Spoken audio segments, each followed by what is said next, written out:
Hey, salut tout le monde, c'est Skycrow, j'espère que vous allez bien, que vous avez passé une bonne semaine et un bon début de week-end. On se retrouve aujourd'hui pour créer ensemble des bagues de lecture. Voilà, c'est quelque chose qui me tente depuis un petit moment.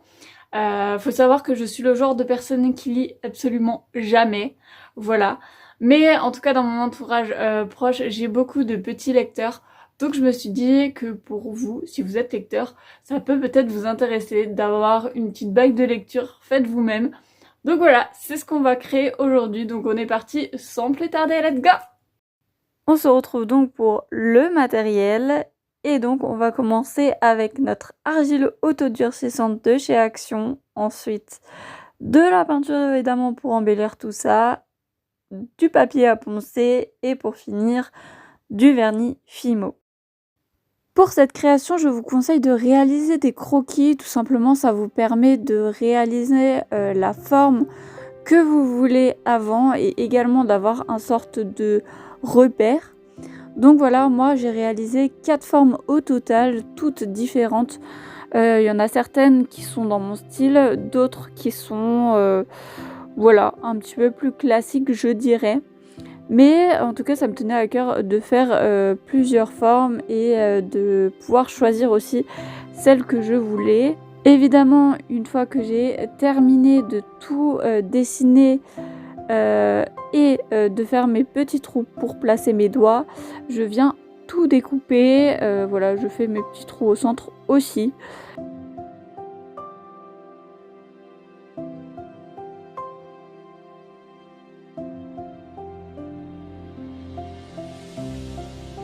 On passe maintenant à l'étalage. Pour ça, j'ai pris 2 pinceaux en repère pour avoir toujours la même épaisseur. Et donc, je suis venue choisir que 2 formes sur tout ce que j'avais découpé. Tout simplement parce que j'avais pas beaucoup de temps ce jour-là. Également, c'était mes formes préférées. Donc, je les ai choisies. Elles ont toutes les deux des caractéristiques différentes. Donc, il y a les petits wavy et il y a ce sorte de petits... petit je sais pas quoi, voilà, je saurais pas expliquer. Même si tous les arrondis n'ont pas été faciles à faire au cutter, j'y suis arrivée, j'en suis quand même très contente. Ensuite je suis venue donc lisser toutes les parties de mes créations à l'eau, à savoir que ce jour-là, comme je vous le disais, j'ai pas eu beaucoup de temps, donc ça a été pas très bien fait, ce qui fait que j'ai eu beaucoup plus de travail au ponçage et que j'avais beaucoup plus d'imperfections également sur mes créations. À savoir que j'ai laissé sécher mes créations à peu près 24 heures. Elles étaient sèches évidemment un petit peu avant. Mais voilà, en gros, grosso modo, il faut bien compter à peu près 24 heures. Et donc je les ai poncées au grain 240 et j'ai évidemment enlevé les petits résidus avec mon petit pinceau. Mais comme je vous le disais, j'ai eu beaucoup de travail. Il y avait beaucoup d'imperfections, comme je vous disais, dû au fait que j'ai mal lissé avec l'eau parce que j'avais pas beaucoup de temps. Donc voilà, j'ai essayé de faire au mieux, mais déjà j'ai moins de travail que ce que j'avais de prévu. Donc voilà, j'ai poncé en tout cas mes 2 petites créations. Je vous laisse avec le ponçage de la deuxième qui est un petit peu plus rapide.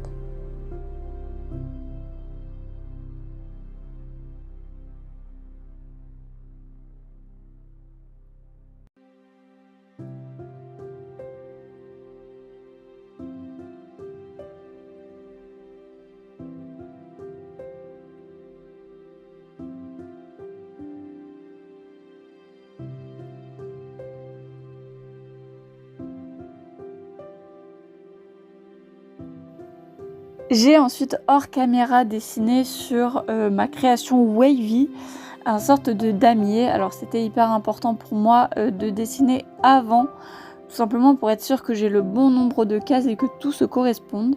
J'ai évidemment choisi l'une de mes couleurs préférées, le orange, pour faire une partie des petites cases. Je vous laisse deviner la deuxième couleur qui va arriver très rapidement. Mais voilà, j'ai donc d'abord peint une partie et ensuite je l'ai porté dans une autre position afin de pouvoir peindre le reste. J'ai laissé sécher et je suis ensuite venue faire l'en dessous. Vous voyez également que pendant ce temps-là, j'avance sur ma deuxième création. Vous voyez actuellement qu'elle est orange, mais je ne vous ai pas montré cette partie-là, simplement parce que à la suite, ça va changer. Donc je vous laisse un petit peu de suspense de voir ma création avancer tout en sachant pas ce que je vais faire. Donc voilà, je suis venue donc peindre l'arrière de mon autre création, comme je vous le disais, et voilà, afin de laisser sécher entièrement. Évidemment, j'ai choisi du rose parce que j'adore le rose, je surkiffe le rose. Le rose et l'orange sont mes couleurs favorites.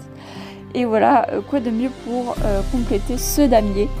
Donc voilà, j'en suis très contente. Comme dit, là c'est pareil, je fais step by step. Le plus important pour moi est de remplir au maximum de blanc.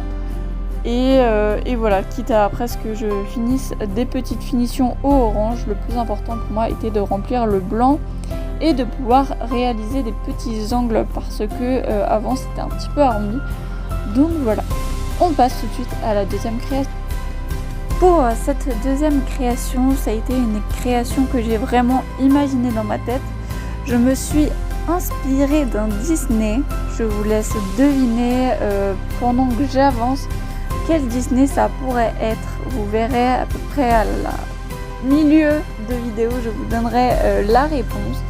Mais voilà, en tout cas on part sur du orange, du jaune, du bleu.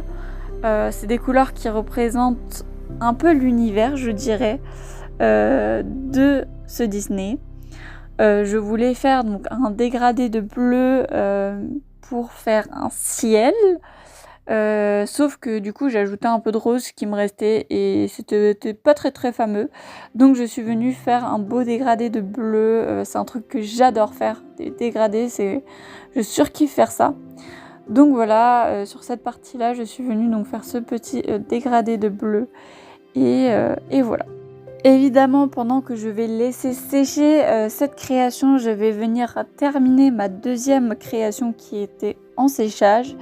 Et je viens donc faire l'en dessous, finir les petits détails que je pourrais avoir.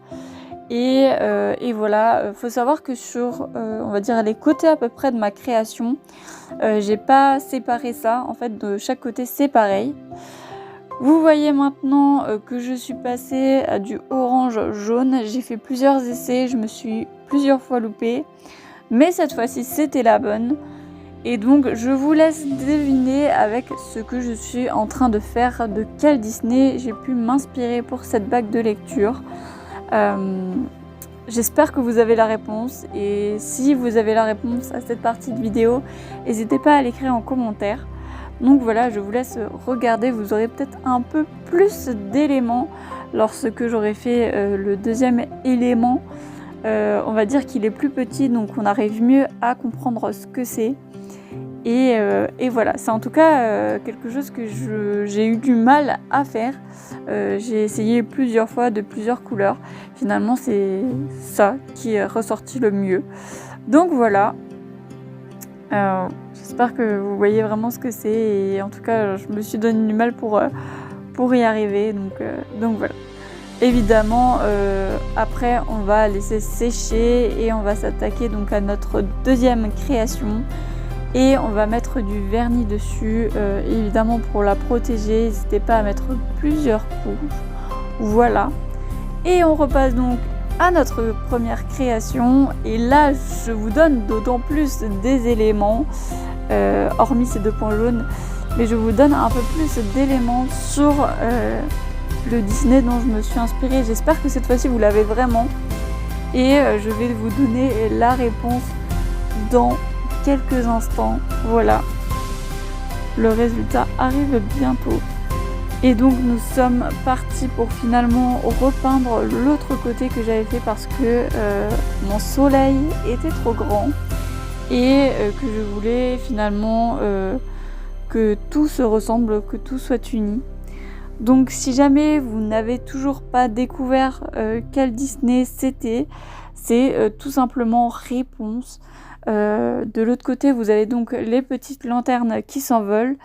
Et ici, vous avez donc une grosse lanterne représentant celle que Réponse lance dans le ciel. Et je suis donc venue ajouter plein d'autres petites lanternes autour finalement pour que tout se fonde et que vous ayez un côté ciel étoilé et de l'autre côté que vous ayez le ciel avec la lanterne, et je vous laisse avec le résultat.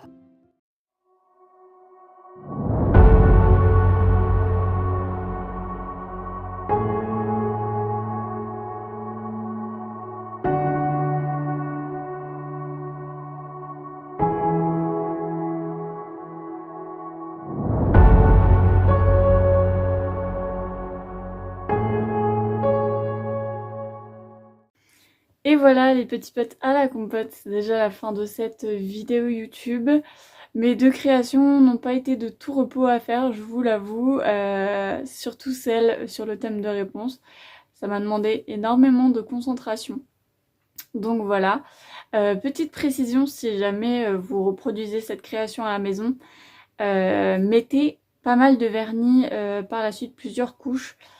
Tout simplement parce que si vous peignez votre création, votre petite bague, il y a possibilité que la peinture en fait accroche un petit peu sur le livre et j'ai pas envie qu'à cause de moi vos livres soient gâchés. Donc voilà, mettez bien plusieurs couches de vernis, c'est important. Et voilà, sur ce c'était tout, je vous fais des gros bisous, on se retrouve la semaine prochaine pour une toute nouvelle vidéo YouTube, enfin pour 2 nouvelles vidéos YouTube. Mais voilà, je vous fais des gros bisous, ciao!